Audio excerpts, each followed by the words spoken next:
满大街的消费者连瓶矿泉水都不拎了，连瓶矿泉水都不买了。兄弟们，消费降级严重了，消费降级又严重了。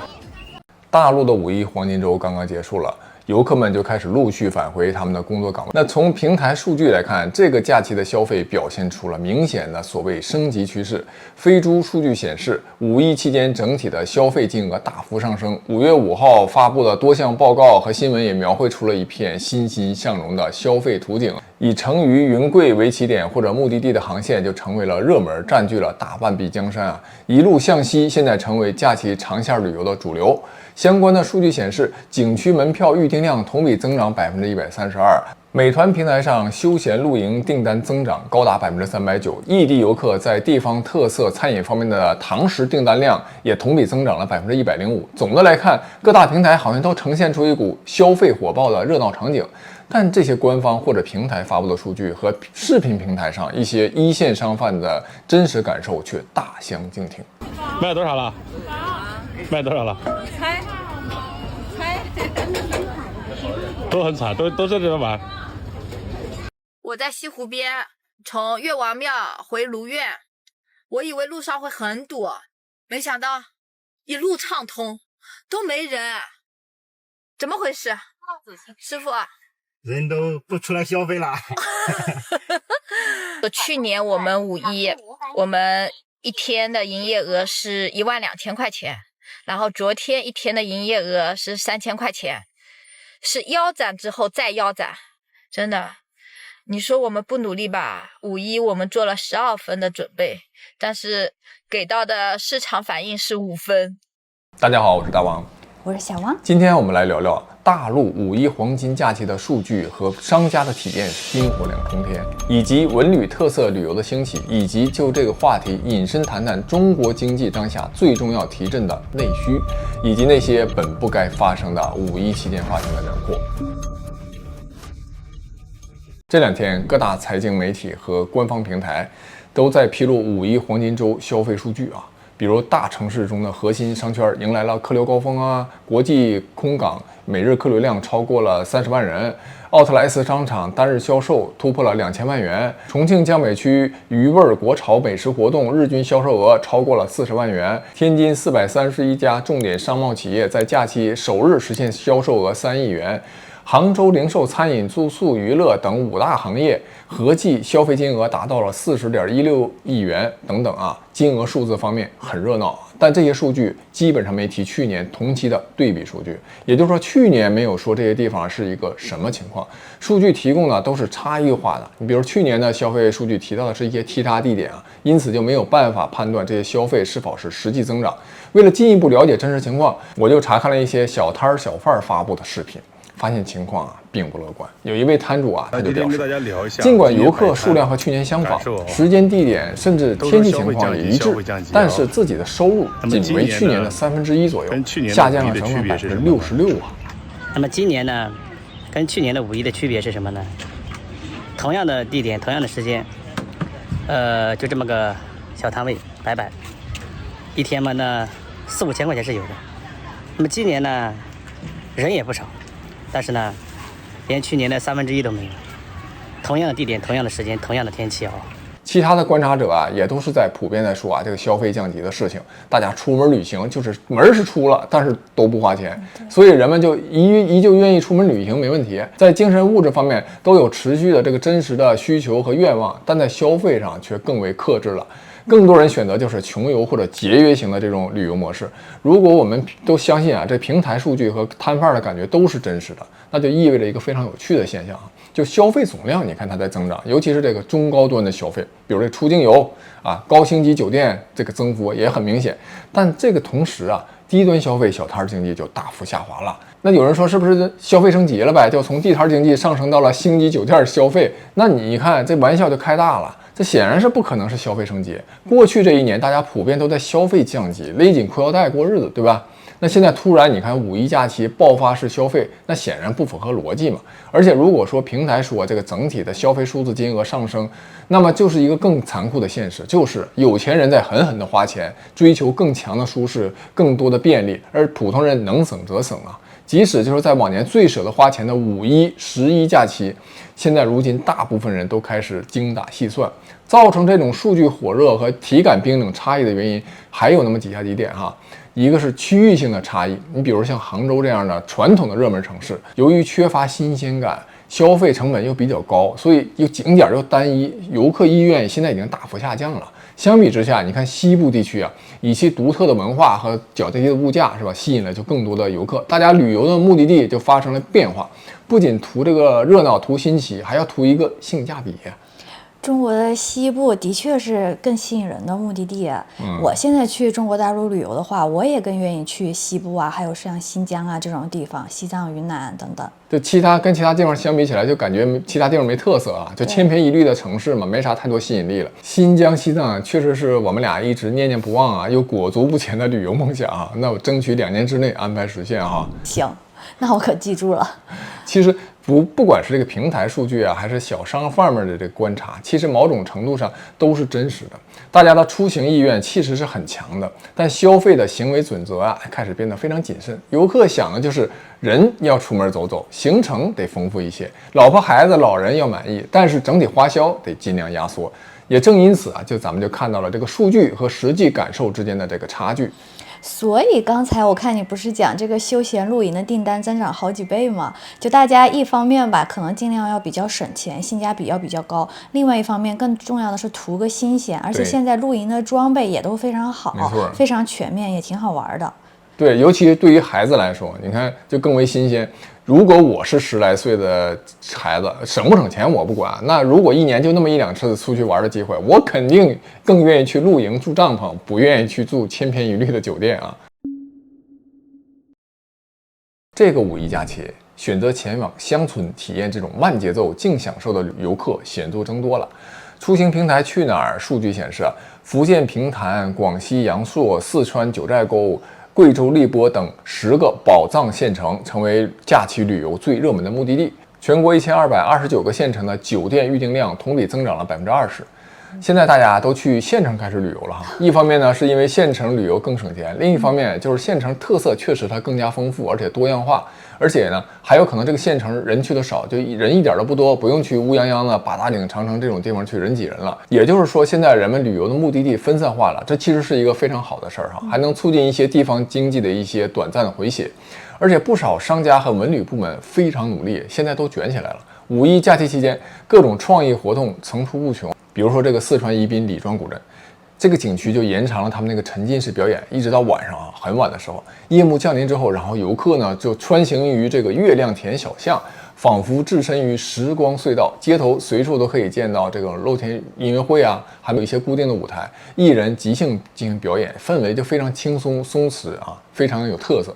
福州漳州后港古街就推出了叫穿越之旅，就游客啊先到一个叫古灵阁的地方挑选一下古装道具，然后换装以后进入主街区，就好像真正自己在那个古代穿越了一样。街头就会偶遇各种 NPC 的角色，像什么货郎啊、瓜农、鱼贩、掌柜，还有街头艺人表演什么通天绳等民间的一些绝技。然后还可以参加互动和答题活动，如果答对了就可以获得一张特制的银票，这个银票还真可以使用，在街边店铺里就可以买东西，其实就是消费券。五一假期这几天啊，光是用银票兑换的这个漳州特色小吃白水贡糖就卖出了6000多份。哇，你这么一说，我可来劲了，这些地方我都想去试试。对，这就像中国特色的迪士尼，还有环球影城是吧？就还有一个地方就搞了抗战主题的现场表演和参与互动，大家感受一下。同志们，冲啊！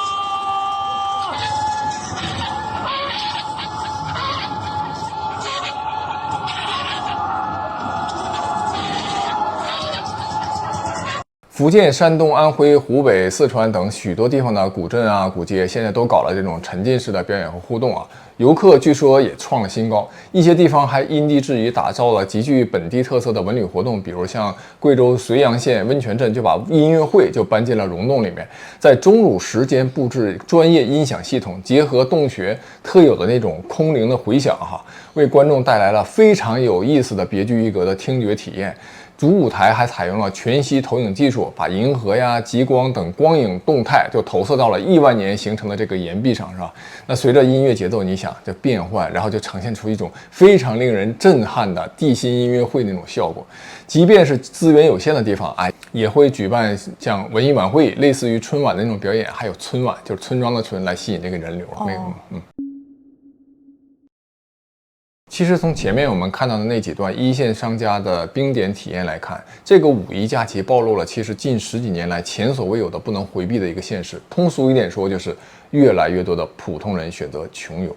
然后昨天跟一个朋友在聊天，他在周庄开酒吧，老吕嘛，他说人是爆了，大家都出来了，但是呢，他说人就不消费，或者就是一瓶啤酒干一晚上。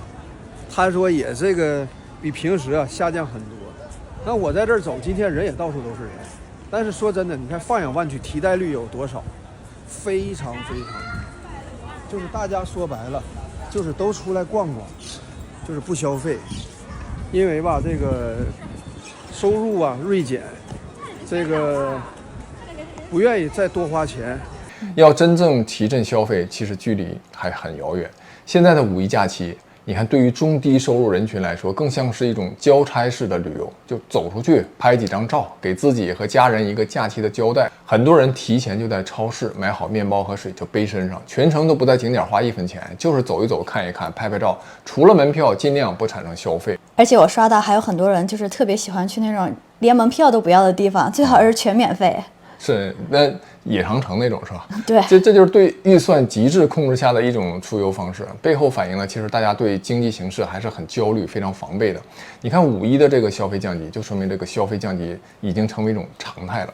中国人向来讲究的是穷家富路，但现在现如今就连路上都不愿意花钱了。但是提振消费就是中国眼下面临的一切难题中关键的一个突破口。中国是世界工厂，靠出口走向全球，但这个模式在中美贸易战爆发之后，已经面临前所未有的挑战。哪怕中国它不是彻底失去美国这个全球最大的市场，但至少也会掉一块大肉。那怎么靠什么支撑下去？答案非常清晰，就是内需。其实政府也非常清楚这一点。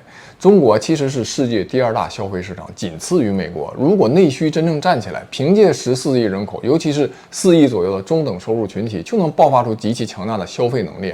问题是，内需你要怎么才能站起来？先来看一组数据，近3年中国的社会消费品零售总额一直在6.6万亿美元左右徘徊。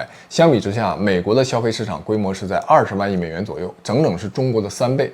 这就是现实的差距，这也是为什么中国始终没有办法摆脱美国市场。但当然，这不代表中国消费没有潜力。根据麦肯锡在2023年发布的一份报告，就是未来5年中国的零售总额有望增长1.3万亿美元，也就是说到2028年将达到8万亿美元以上，仍旧会稳居全球第2。不过你想要让这些潜力真正变成现实，要解决一个根本的问题，那就是消费这为什么上不去啊？著名的学者许成刚在多个演讲中讲得非常透彻了，消费不振根源就是分配问题。中国的家庭总的家庭收入占中国的总 GDP 的比例是世界上最低的国家。就是当它的家庭收入的比例如此之低的时候，就决定了它的内需不足。所以中国是持续性的内需不足。当它的内需不足的时候，它不可能它的内需的增长速度，就是它从来内需的增长速度是落后于它的这个整个经济增长速度，所以内需求侧就已经限制了它的发展。什么意思啊？就是相当大一部分老百姓手里没钱。且不谈这些失业人群，就算是有工作和收入的这些人每一分钱现在都得精打细算的话，因为经济前景不明朗，得时刻准备好应付未来的不确定性支出你看几大块，一是医疗，2是教育，3是养老，没有一样是安心的。安全感极度缺乏，这就直接抑制了消费欲望。所以你会看到一个特别典型的一个现象，就哪怕出去旅游，背包里也要装上超市买的1块5的矿泉水就是不愿意在景区花3块钱买一瓶一模一样的水，这才多了1块5而已。而且连中国最炫富的这种社交平台小红书嘛，以前打开来很多人都是炫富，现在一打开来上面全部都充满着消费降级的帖子。这不是抠门，这就是被逼出来的消费习惯。你看另一方面，那货币呢会持续放水，除了房价在下跌，商品的通货膨胀那是必然会持续的。你就算手里省下一些钱，最后能否跑赢通货膨胀，那也未可知啊。看着好像是省了那么一点钱，但其实在通货膨胀面前，最终不过是杯水车薪罢了。对呀，而且不少老人嘛，他们就攒了一辈子的钱，然后你可能攒了10几万啊，或者几十万，但是你说面对房地产迅速发展的这20年来说，就是杯水车薪嘛。我觉得他们就是肯定深有体会。对，那如果他没买房的话，那这10几万那真的是白攒了。买房呢，那现在也不行了。买股票的话呢，就大陆 A 股万年3000点这种状况哈，90%的人也是只亏不赢。所以很多人现在都想开了，干脆节衣缩食，能不花就不花，把自己活成了被迫理性的消费者啊。那么从哪儿突破呢？要让人敢花钱，首先让人有底气吧。要有底气，第一步就得从医疗福利做起。这不就和前几天大家全民热议的话题扯上关系了吗？大家都开始关注医疗了。对，你的医疗问题呢，还真是方方面面。董小姐反映的是医疗教育不公的问题，而更多老百姓关心的是医疗福利方面。你看老干部们动辄就1年几百万甚至上千万的医疗费用都有哈。那大部分的老百姓呢，就不得不为可能的医疗费用的风险，就要尽量的减少消费，攒钱来应对。对呀，而且大家根本就不敢生病嘛，都说一场病就会拖垮一个中产家庭。对呀，要把老百姓的这个底气解决，才能真正提振消费啊。其实这个做法就是很简单、很明确，方向非常明确，就看怎么选择。五一假期其实不平静，除了全民热议的协和4+4董小姐事件之外，还有2起人祸事件。5月4号16点40分左右，贵州毕节的一个景区叫六广河水域，突然遭受了9级大风、暴雨和冰雹的袭击，导致4艘船翻了，84个人落水，其中呢有2只船只里面有客人，官方强调没有超载。另外2艘停靠在码头的船只没有载客也翻了啊！停靠在码头的船都能翻？对，那风浪就是这么夸张哈！而且事故发生前天气非常晴朗，阳光明媚，毫无异常征兆，非常有迷惑性。短短5、6分钟之内，天气骤变，电闪雷鸣，就下起了暴雨和冰雹。据说现场那狂风暴雨导致的能见度极低，有一些船只因为距离岸边较近，而且船长处置得当，成功避险了。那引发人员死亡的最重要的原因就是船上部分人没有穿救生衣，尤其是那些1层乘坐的一些区域的那些游客。最后这84名落水人员都找到了，其中呢10个人不幸遇难，70个人在医院救治，目前没有生命危险，只有4个人没有任何受伤。为什么说这起事故是一个妥妥的人祸？首先你看头一天的天气预报已经显示了当天会有狂风暴雨。但是当天因为开始的时候天气非常晴朗，没有任何的征兆，所以运营船只的工作人员就认为这个天气预报可能就失准了，继续运营这个游船。虽然理解就现在挣钱它都不容易，黄金周每一天的游客的流量都可能是平时的好几倍嘛，那他们1年中就指望11、5一这样的黄金周多挣点钱。长期在这片水域进行开船的船长，但他们应该就有这个经验和风险意识应该就了解当地这个说变就变的天气可能导致的风险。而且这个地方最深的水深据说深达165米，起码救生衣方面你要叮嘱游客穿好吧，而且专业培训要到位你看有一个正面案例，你看当时同样在运营的另外1艘船的女船长，在风雨到来之前看到了天气有变化，马上就非常冷静，快速就向码头进行靠岸。这个过程中，他就开足了马力，全力冲刺，非常冷静的指挥游客要穿好救生衣，开窗通风。而且要注意一个要点，就他没有按照常规回到码头，而是全力冲向了沙滩。因为你看码头的船它都翻了嘛，最后他是让船只搁浅在沙滩上，那么就再大的风也难以把这个船给弄翻，然后伤到人，所以就实现了全船30个人全部安全脱险。所以这游船工作人员的安全意识和安全操作培训是多么重要，尤其是这个区域的水深最深的地方深达165米，你想那些不会游泳的游客居然有勇气不穿救生衣，那也是非常令人遗憾那另一起事件是在2025年5月4号傍晚，山东省滕州市单谷路发生了一起严重的交通事故，一辆黑色小轿车行驶过程中突然加速冲向路边的公交站台，造成了多名后车人员被撞。这个事故发生之后，现场据说是一片混乱那站台和周边的设施也受到了严重的损坏。目击者就说，发生撞击之后，这司机自己就下车了，好像没有受什么伤。然后网上那些视频啊、照片就显示，这个司机和同车的人走路非常踉跄，穿着拖鞋，眼神还非常迷离。关于这个伤亡情况，网上有多个版本，就包括什么7死1重伤，还有9人受伤，导致一名刚下补习班的16岁女生右眼失明、双腿瘫痪等等。现在还没有官方的证实的消息。事故发生第2天，路人拍摄到这个站牌已经恢复如初，仿佛事故未曾发生过。让公共交通立刻恢复交通秩序，这是中国效率是好事儿。但截止目前，当地交通部门和公安局没有公布事故的详细情况。有网友啊去微博上艾特这个滕州交警的微博号，你猜怎么着？